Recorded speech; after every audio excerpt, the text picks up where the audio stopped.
No sé si el PP se ha enterado o no se ha enterado, pero en Extremadura las mentiras se han terminado. Las mentiras se han terminado. No se puede estar al mismo tiempo diciendo que se han bajado impuestos y pagando la semana pasada el Servicio Extremeño de Salud 700.000 euros de intereses de demora, que van a llegar a casi 3 en el conjunto del año.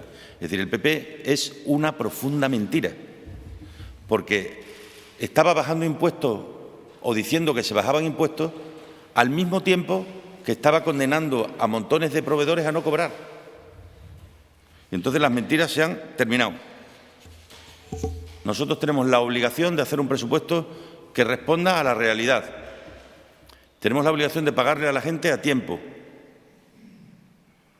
Y tenemos que conseguir que en esta región no haya que llevar a consejos de gobierno como el de hoy facturas del año 2012 y de 2013 a convalidar para poder ser pagadas.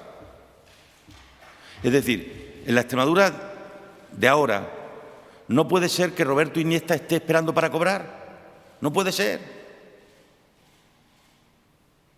No puede ser que se contratara a un señor y no hubiera contrato. No puede ser.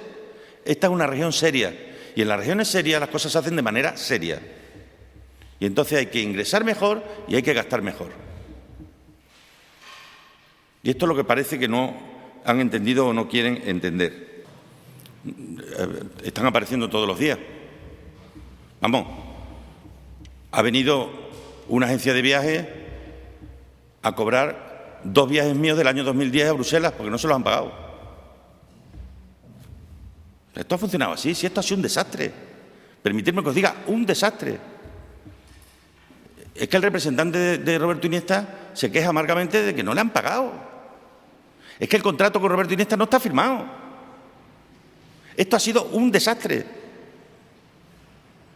Es decir, aquí en esta casa se tomaban decisiones y luego en las consejerías no se llevaban a cabo y nos vendían la burra.